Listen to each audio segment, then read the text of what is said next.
دیکھیں جی، یہ جو اس اہل تشیع نے ایک عقیدہ اخذ کیا نا، امامت بھی کوئی عقیدہ ہے اور یہ کوئی ٹائٹل ہے جیسے کوئی نبوت ہوتا ہے، تو ایسا نہیں ہے۔ رکو ذرا، صبر کرو۔ لفظ الامام فی الکتاب والسنہ، قرآن میں اللہ نے انسانوں کی ہدایت کے لیے جو نظام بنایا ہے وہ امامت ہی ہے۔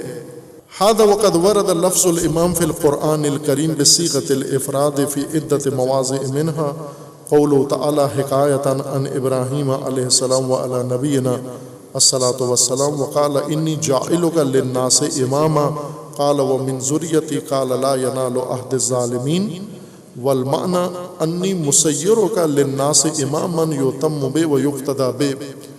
اللہ تعالیٰ نے حضرت ابراہیم کو کہا کہ ہم آپ کو لوگوں کا امام بنا رہے ہیں۔ یہ اہل سنت عالم استدلال کر رہے ہیں قرآن کی آیت سے کہ اللہ نے قرآن میں امامت ہی کو انسانیت کی ہدایت کے لیے نظام کے طور پر مقرر کیا ہے۔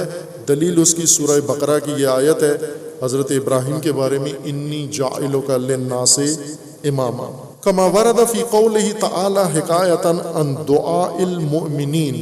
دوسری جگہ پھر یہ اہل سنت عالم قرآن سے امامت ثابت کرنے کے لیے ایک اور آیت کا حوالہ دیتے ہیں، وَجْعَلْنَا، مومنین کی دعا ہے، اللہ سے مومن یہ دعا مانگ رہے ہیں، وَجْعَلْنَا لِلْمُتَّقِينَ اماما، مومنین اللہ سے دعا مانگتے ہیں کہ خدایا ہمیں متقیوں کا، باتقوی لوگوں کا امام بنا، امامت دے ہمیں، جس طرح حضرت ابراہیم نے اپنی ذریت کے لیے دعا مانگی تھی کہ میری ذریت میں امامت مقرر کر دے۔ یہاں مومنین اللہ سے دعا مانگ رہے ہیں کہ ہمیں امامت عطا فرما۔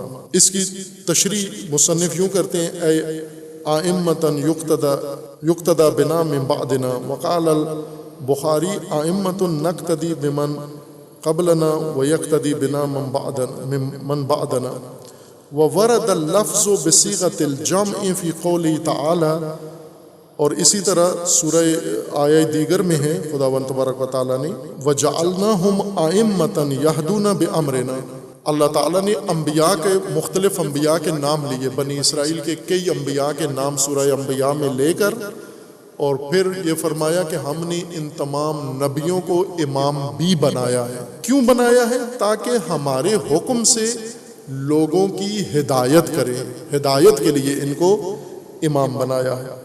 اب یہ کوئی شیعہ نہیں ہے جو امامت قرآن سے ثابت کر رہا ہے، اہل سنت ہے۔ اور اسی طرح نرید ان نمن علی الذین استضعفوا فی الارض ونجعلہم ائمۃ، اللہ کا ارادہ یہ ہے کہ زمین کے کمزور لوگوں کو ہم زمین کا امام بنائیں گے۔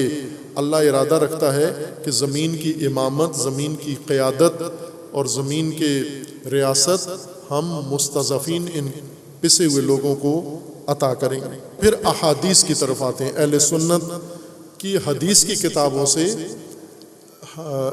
رسول اللہ صلی اللہ علیہ وآلہ وسلم کے فرامین ذکر کرتے ہیں، جس میں رسول اللہ نے فرمایا تھا کہ میرے بعد جو نظام چلے گا وہ امامت کا نظام ہوگا۔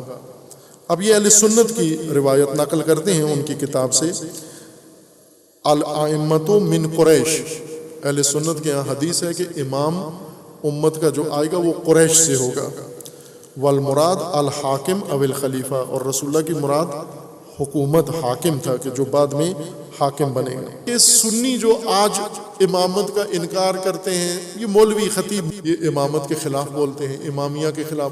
شیعہ امامت کے قائل ہیں، ہم امامت کے قائل نہیں ہیں۔ اور نادان آدمی ذرا اپنے علماء کی کتابیں اٹھا کے پڑھ، یہ شرح مواقف پڑھ، شرح مقاصد پڑھ، شرح عقائد نصفیہ پڑھ، ماوردی پڑھ، یہ بڑے بڑے جید بزرگ علماء آپ کے ان کی کتابیں پڑھ، یہ کیا کہہ رہے ہیں کہ اللہ کا نظام کون سا ہے؟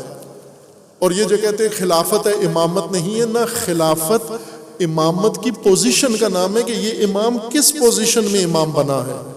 اگر یہ رسول اللہ کے بعد ہے، پہلے امام کے بعد ہے، تو یہ خلیفہ کہلائے گا، نہ کہ خلیفہ اور ہوتا ہے اور امام اور ہوتا ہے۔ امام اور خلیفہ وہی اصل نظام امامت ہے اہل سنت کے ہاں،